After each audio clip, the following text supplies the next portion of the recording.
অনেক রাজনৈতিক দলের নেতাকর্মী অস্ত্র হাতে ঘোষণা দিয়ে চাঁদাবাজি করছে। মাননীয় উপদেষ্টা, একটা প্রশ্ন আপনাদের মধ্যে অনেক সমন্বয়ক সহ দেশের মানুষের একটা প্রশ্ন ছিল যে আপনি যেহেতু ছাত্র জনতার প্রতিনিধি, আপনি সেই হিসেবে পরিদর্শনে আসতেই পারেন, তবে আজকের এই পরিদর্শনটা কি স্বরাষ্ট্র উপদেষ্টার হতে পারত কিনা, এবং সমন্বয়ক সহ শিক্ষার্থীরাও বলছেন যে যেখানে স্বরাষ্ট্র উপদেষ্টার এই জিনিসটা করা দরকার সেখানে অন্যরা কেন করছেন, তিনি কেন মাঠে নেই? স্বরাষ্ট্র উপদেষ্টাও আমার জানা মতে করছেন, তিনিও পরিদর্শন করছেন, কিন্তু তিনি ততটা মিডিয়ার সামনে আসেন একটু কম। তবে তিনি পরিদর্শন করছেন আমার জানা মতে। তিনি এবং তার টিম প্রতি রাতেই বের হচ্ছেন, দেখছেন যে টহল ঠিকমতো হচ্ছে কিনা। সবসময় প্রচার না হলেই যে সরকার কাজ করছে না তা না, সরকার কাজ করছে, তবে সেটা হয়তো ঠিকভাবে প্রচারটা হচ্ছে না।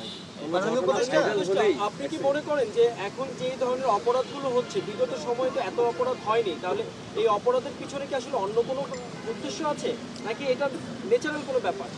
আমরা একটু স্ট্যাটিস্টিক্সটা যদি দেখি তাহলে আসল নাম্বারটা হয়তো আমরা বলতে পারবো। তবে যেটা হয় যে একটা ঘটনা ভাইরাল হলে কিংবা এটাকে কেন্দ্র করে এক ধরনের প্যানিক সৃষ্টি হয়ে যায়। প্যানিক সৃষ্টি হলে মনে হয় যে অনেক বেশি হয়তো অপরাধ হচ্ছে। তবে আমাদের সবসময় স্ট্যাটিস্টিক্সের উপর নির্ভর করা উচিত। আপনারা সাংবাদিকতা করেন, আপনাদের কাছেও আছে, আমাদের ল এনফোর্সিং এজেন্সিদের কাছেও আছে অভিযোগ কী পরিমাণ পড়তেছে, কী ধরনের অপরাধ হচ্ছে, এটার গ্রাফটা কেমন, এগুলো দেখলে আসলে প্রকৃত চিত্রটা পাওয়া যায়। কারণ একটা ঘটনা সোশ্যাল মিডিয়ায় কিংবা অন্যান্যভাবে ভাইরাল হলে এক ধরনের প্যানিক সৃষ্টি হলে মনে হয় যে অনেক বেশি অপরাধ হচ্ছে, কিন্তু এটা তো একটা স্পেসিফিক ঘটনা। তো আমার মনে হয় যে আমরা স্ট্যাটিস্টিক্স ধরে যদি কথা বলি তাহলে আমরা বলতে পারবো যে আসল পরিস্থিতিটা কি। তবে ছোটোখাটো অপরাধ যেটা আমি বললাম সেটা একটু বাড়ছে, তবে বড় ধরনের অপরাধগুলো সিগনিফিকেন্টলি কমে এসেছে। বিগত 6 মাসে যথেষ্ট উন্নতি হয়েছে। এই ছোটোখাটো অপরাধগুলোকেও এখন যেহেতু আমাদের ল এনফোর্সিং এজেন্সিস অ্যাড্রেস করছে, এটাও সিগনিফিকেন্টলি কমে আসবে।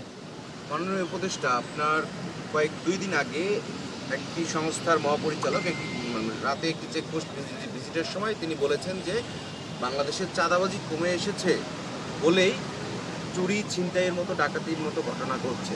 তাহলে আমরা মনে করি কি চাঁদাবাজিটা থাকলে এই জিনিসগুলো হতো না?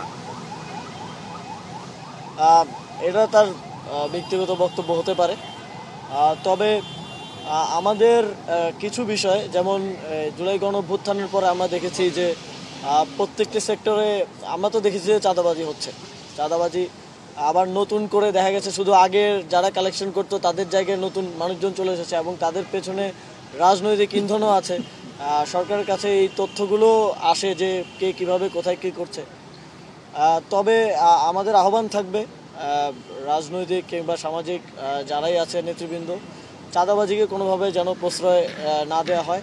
কারণ এটাও একটা একটা আইনশৃঙ্খলা পরিস্থিতির মতো বিষয়। অনেক জায়গায় আমরা দেখি যে কেউ কেউ অস্ত্র হাতে, অনেক রাজনৈতিক দলের নেতাকর্মী অস্ত্র হাতে ঘোষণা দিয়ে চাঁদাবাজি করছে।